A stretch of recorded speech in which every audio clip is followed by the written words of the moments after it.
Hey guys, welcome back. Next project that we're going to do is a T-handle or a T-wrench or a chuck wrench, whatever you want to call it. I want to make a chuck wrench similar to this one. This one actually fits my 8-inch Cushman on my Hofford Super Spacer. The chuck wrench that I'm using right now is a little small in diameter for the actual chuck. It works, but it's a little bit small. It fits both my my small 3-jaw and my 8-inch 4-jaw. I believe this one fits my 8-inch Cushman 3-jaw also, but I don't have that chuck here. It's on another machine at on another piece of property. But so I'm going to make this. I'm just not happy with the chuck handle I'm using, the T-handle. So I'm going to make a better handle. So what I got here is a piece of piston rod out of a McPherson strut off of a truck. So when these come available, when they get swapped out, the students at school put new struts in. I try to look for the ones that come out of the trucks. They got a little bit bigger bar. It's pretty tough stuff to work with. The chrome plate's kind of a pain in the butt, but you can get under it and turn it off. I am going to turn it off because when I go in to mill this later, to mill the square, I don't want to burn up my cutter. And I would like to leave this here. It would be really nice. The problem with leaving it there is it might be a little bit too big in diameter to get down behind the jaw as the jaws extend out in my 4-jaw chuck. So I am going to turn it down. And again, it tends to eat up tooling unless you're using carbide. And the particular radius I'm going to put on here, I don't have a carbide end mill, so it's a pretty simple design. Our tolerances are crazy loose. About the tightest thing on here for tolerance is 2 places. My 1/2-inch hole for the piece of rod in here for the handle, and my square over here, which is, going to be close to about 400. Within a few thousandths, it's going to be fine. Everything else is going to be fractional dimensions. Really not a big deal. So we're going to turn it down to about 7/8. We're going to make it roughly 7 1/8 inches long. The hole's going to be in from the square end, roughly 6 5/8. Going to push a 1/2-inch hole through there. Probably going to ream it. That way I can press the handle in. I will have a tapped hole up here to make sure it stays where I want it. But like this one, even though you take the screw out, it's in there pretty tight. I never really move these to one side. I don't like pulling them off sides like that. One of the biggest reasons I'm going to make this particular wrench is that I want a little more height getting off out of the chuck. This particular lathe is a gearhead lathe, the one I'm going to use this on. And when you're trying to center a piece of stock in a 4-jaw chuck, when you pull it off, the particular wrench I'm using, number one, I can't really get a good handle on it.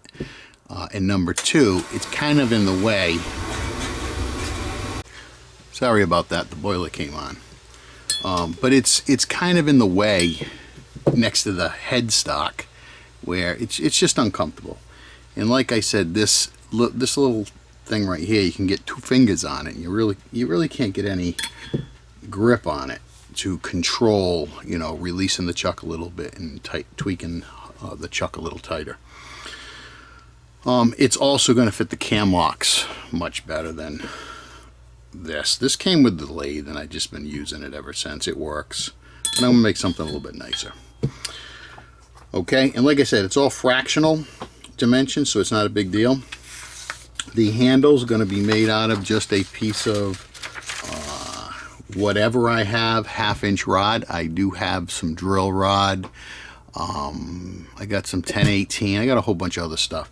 Anything I find that's roughly 9 inches, I'm going to make it out of. It's nothing special. Put a couple chamfers on it.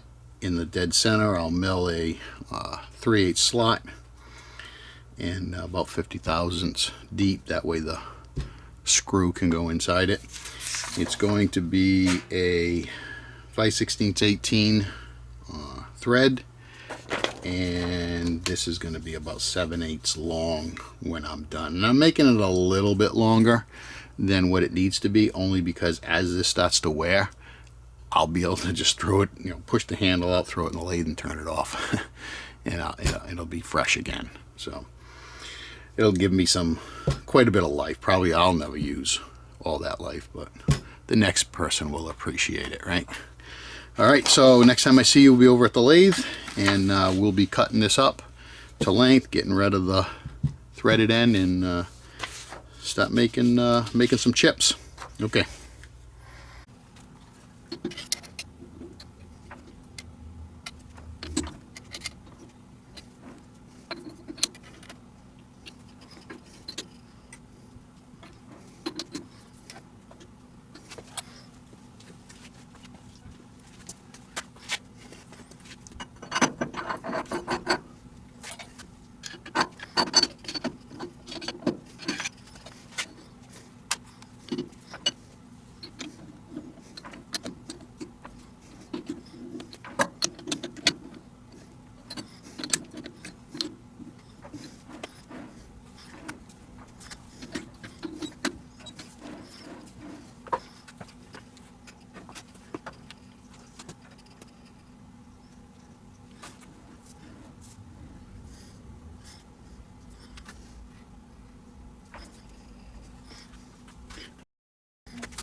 That should be good enough. Cut it off.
40 more 220s.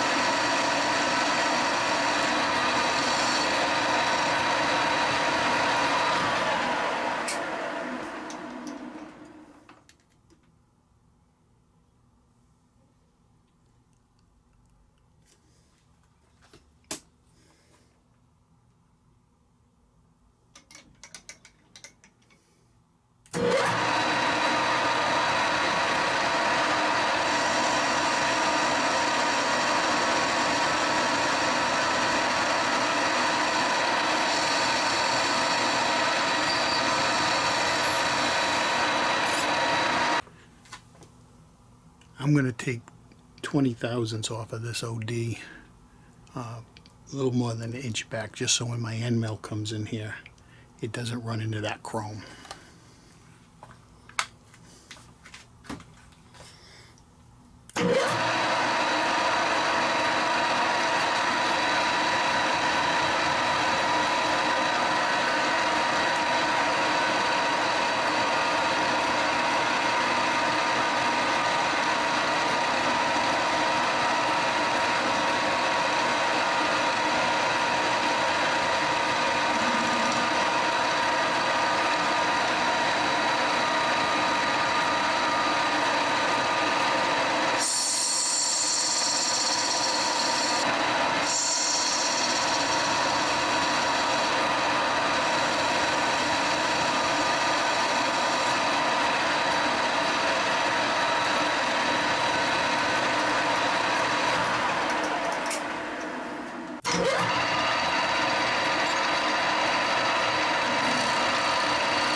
Close enough.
All right, 5/16 18.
All right, let's set it up. Turn the OD.